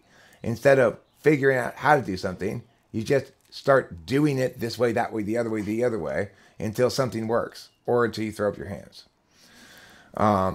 That's TE polar. Yeah, I don't throw up my hands. Okay, well, then you keep doing things until something works. I do remember in one of your videos you had something about it was a bank robbery. That's it. Was that like a TE thing? That's a TE question as well. It's saying, here's some facts about a bank plan of robbery. So if you're going to plan a robbery, then the nature of the plan will reveal how much TE you are. So it's like a good bank robbery plan says, first, Mia goes into Mia and does this. Second, Mia goes into Mia and does that. Third, the getaway driver pulls the car around the front. Fourth, that's a good plan to rob a bank, right? Whereas the plan, you plan robbing the bank, Brooke. Me? Yeah, go ahead. Plan robbing the bank. You got 3 people. You got 3 people. You got you, you've got Daniel, and you've got you've got 4 people. You got your tech expert who can shut down the cameras and stuff, and you've got your explosives expert who can blow open the vault. Now plan the bank robbery. Is this supposed to be in so many steps? Nope, just do it. Just plan it.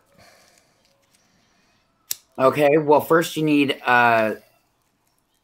surveillance. You got to get out the floor plan of the bank and figure out, like lunch breaks and all that stuff, know people's routines of the bank. You got to know who, like the basic general information of people, who they are, what they look like, and what their job and function is inside the bank. Because you don't want to go up to a teller and say, hey, open up the vault, because obviously they can't. You gotta know who your people are and know what the hell's going on. Then the execution part of it is have the tech person feed into the cameras so that you can have surveillance at all times before you actually go into the bank. So they've got to actually tie into it before you even go in there and do all that. You've got to have some sort of disguise for the people that actually go in there to rob the bank, so that, you walk out of the bank and somebody can finger you and say, oh, that bitch just robbed us, obviously. Schedule it on, try to schedule it in the least okay. All right. That's good. Thank you. Yep. the thing I point out here is almost like the first 6 things you said were, well, these are things you need to know. Right. Okay. Beforehand. You don't want to walk in there blind. No, of course. But I would do it a little differently. Of course you would. I'm sure he's got a 2-book thing on it. Okay. Number 1, figure out who works at the bank and figure out who has family. Number 2, go kidnap the family of one of the tellers. Oh, sweet and take Lord. and take them to a secondary location so that they can't call the cops and figure out who you are. Then you have the bank teller actually go in themselves and rob the bank and take all the money out and bring it to a location that's outside of the range of the cameras. Oh, that's smart. And then you put it into... You have the bank employees rob the bank and bring the shit to you. Yep. That's actually smart. And then you take the money away. And of course, See, that's why we would be good at this together. You would just... You would just be like, this is what we're doing. So, all right. Then you render the family unconscious so they can't track you down. And Damn. And then you just take your money, you split to, I don't know. That's kind of bonus hardcore. So I would point out the difference between Daniel's thing, which is a plan to rob a bank, and your He's thing, very good. and your thing, which is a bunch of stuff you'd need to know if you were going to plan to rob a bank. Right. So that's TE polar.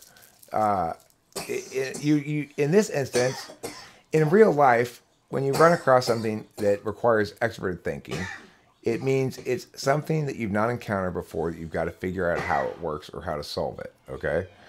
When that happens in real life, you use your extroverted sensing.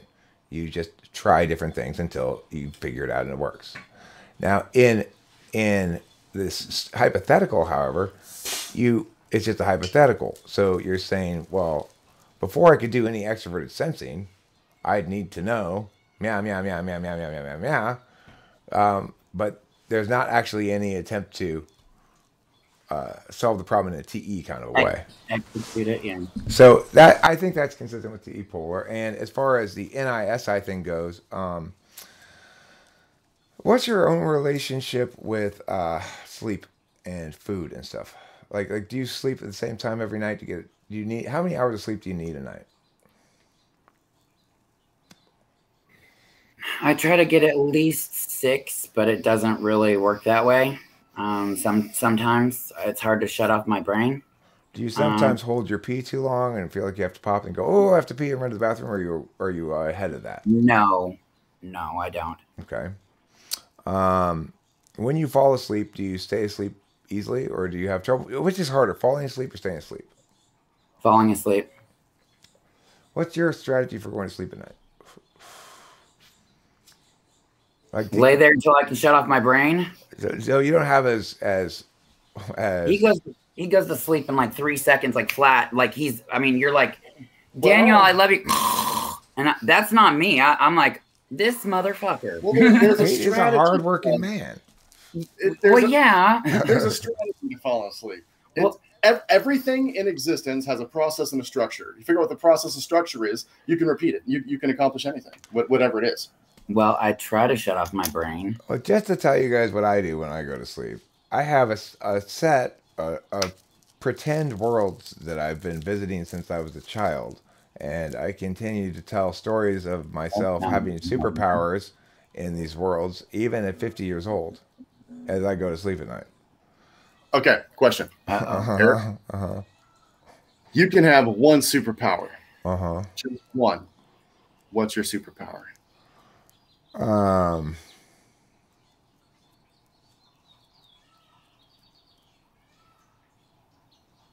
The power to receive media attention. So anytime I want my voice to be heard, I can have a bunch of press people show up and listen to my press conference.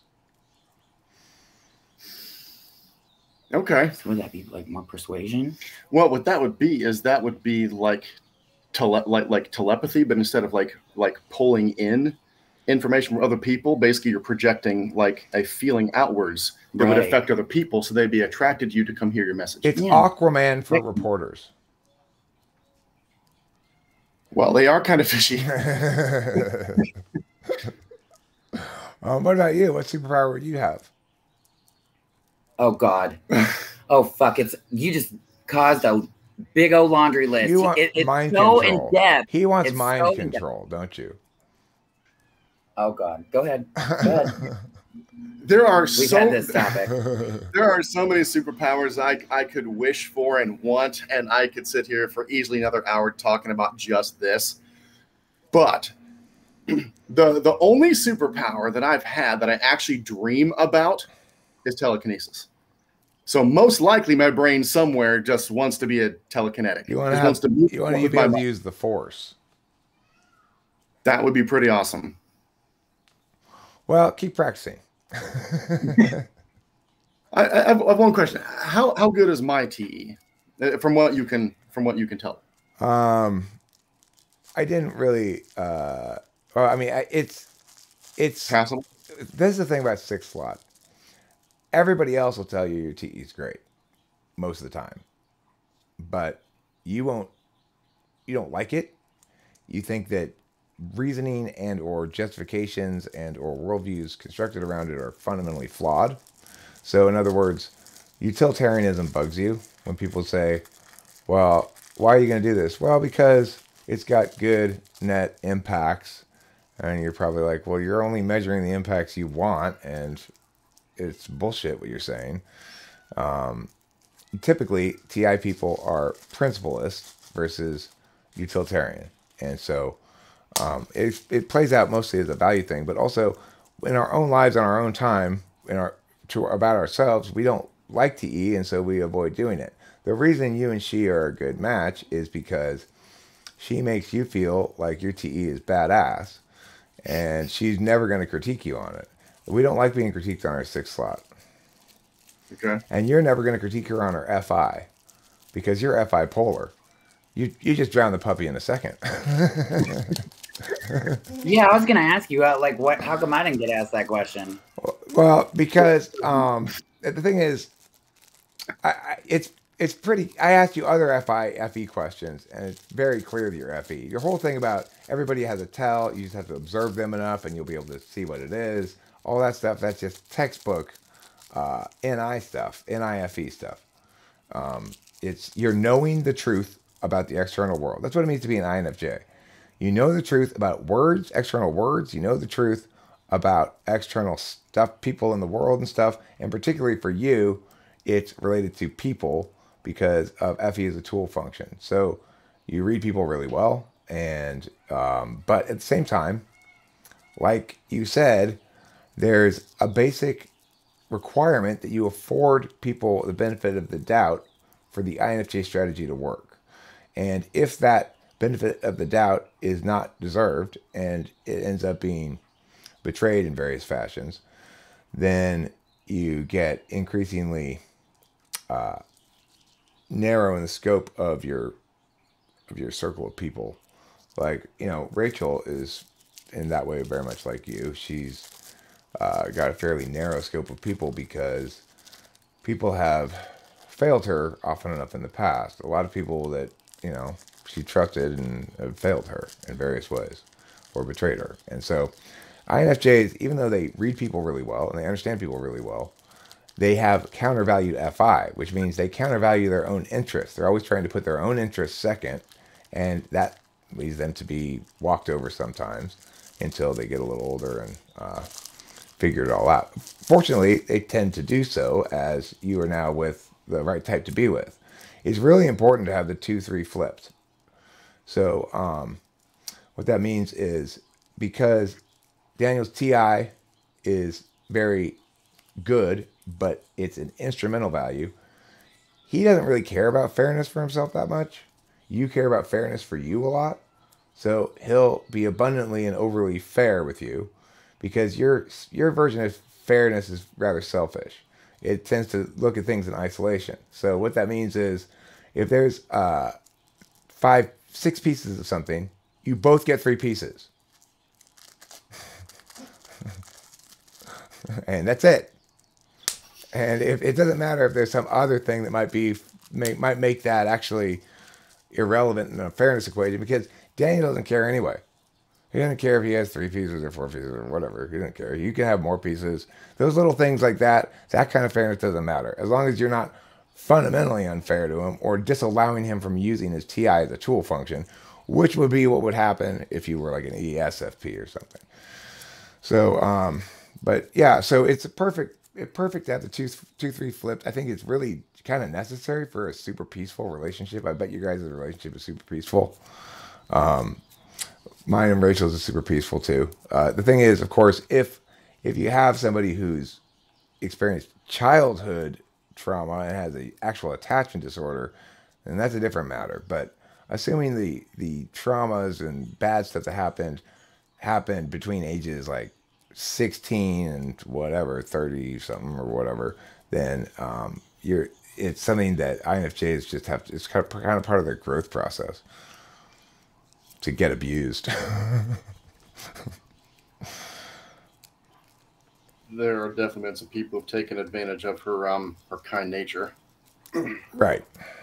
And I'm sure that also you've had a lot of people in the past who've tried to dictate the terms of a friendship to you in some sense. Like, you know, they always want the, they always want to call you and sort of employ you in their activity in the way they want, and don't seem to consider or care very much about what you want. And you try to be a team player, and then it just turns out you're enabling that bad behavior, and then eventually you got to pull out, you know?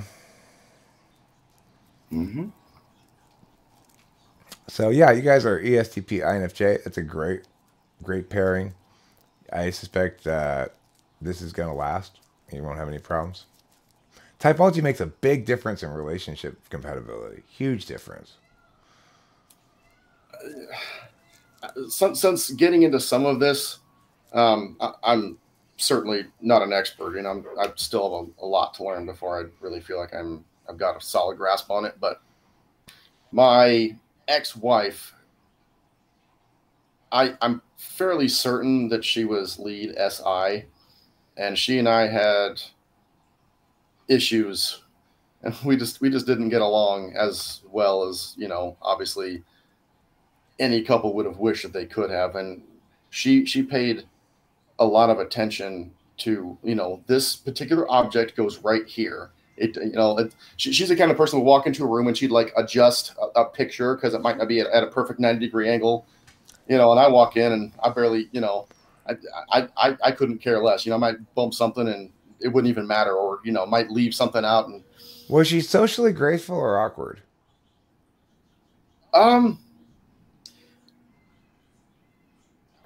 Out and about with friends and family and stuff, she was all about the group harmony, but at home in her little bubble, she was more like controlling of all of the physical objects everywhere. Okay, So it sounds like she was an ISFJ. This is really interesting because I've posited before that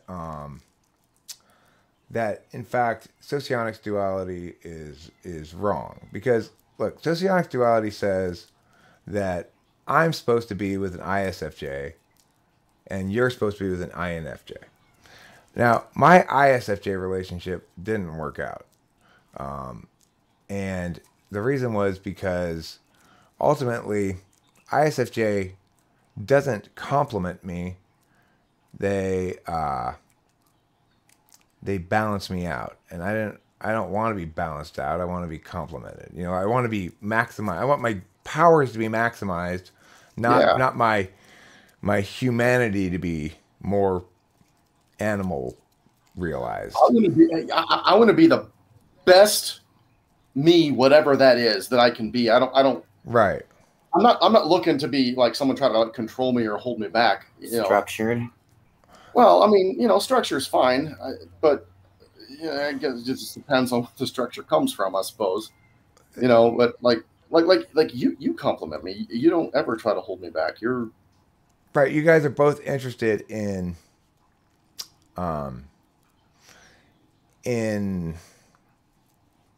I guess you'd say meaning making in some sense, but what the reason this is interesting to me is because this runs afoul of my notion. My notion is that ESTPs are best served with ISFJs, and ENTPs are actually best served with INFJs, because INFJs balance out ESTPs rather than complement them.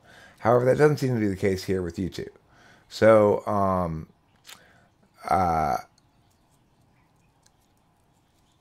the thing is, typically, the reason I would imagine ISFJ and ESTP would get along well is because the ISFJ would be happily responding to things like, let's go to the river and do something, or stuff like that. Whereas INFJ is not going to be as responsive to that. But I don't know, maybe you're not a go to the river kind of guy.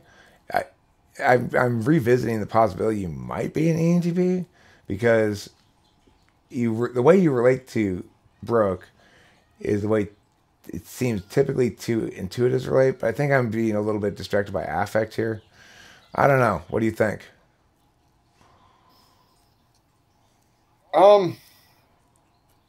different people have described SE in different ways. I mean, I've heard them talk about how SE just only lives in the moment, and the future isn't here, the past is gone, and they're paying attention to every little physical detail around them. And uh, I don't think I do that, but I've also, seen other people on YouTube who have supposedly been lead any, and I don't think I act quite like them. Right. The thing is, I think SE might be best described as just getting shit done.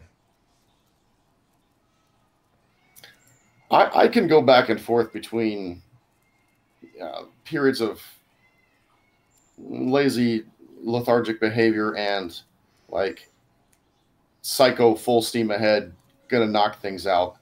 It kind of depends. I mean, sometimes I feel like I'm being lazy because I don't want to do something, but then I realize I worked 14 hours that day. That's SI ignoring right there. That's SI ignoring. Okay. Yeah. So I think you are an ESTP, and I think you're an INFJ, and I think the bottom line is that whether or not the right relationship for an ESTP is an ISFJ or an INFJ is dependent on the individual people.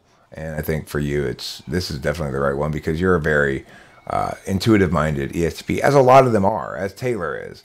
The thing is, the reason ESTPs often mistype as ENTPs is because the type descriptions of ESTPs are extremely reductive, and they act as though they're these kind of meathead conqueror types, which is not the case at all.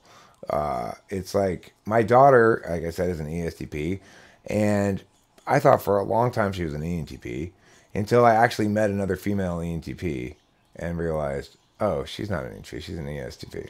When I met Becky, and she's just like me, I realized, oh shit, Delilah is totally not an ENTP. The thing is, I was one of those people too. I underestimated sensors in general. ESTPs are extremely bright and can, it's like when you explain things to ESTPs, like they pick it up right away. They understand it immediately. So I think the problem isn't so much how people describe SE, which is everybody describes shit all fucked up anyway.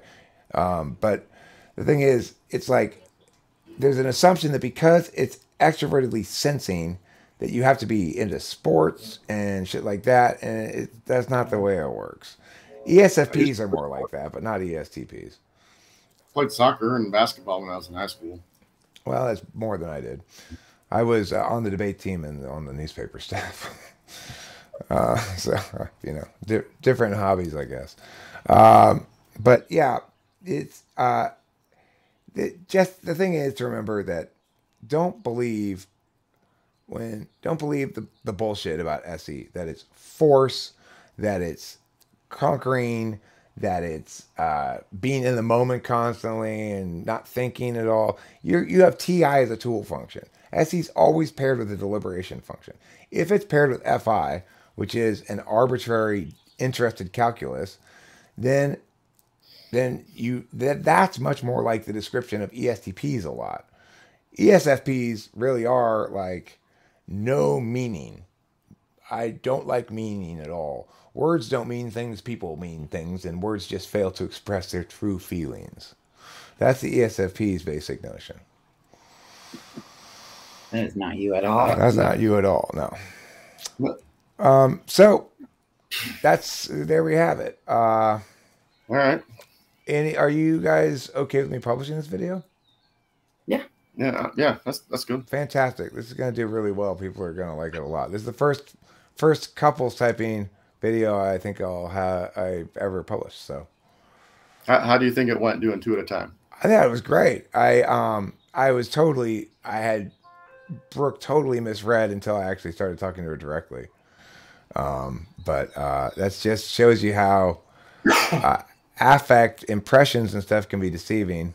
You got to ask the questions and check the skills and stuff. And so, cool. It was great. Thanks a lot. And I'll publish this today. All right. Sounds good. Thanks, man. Bye. All right. Bye.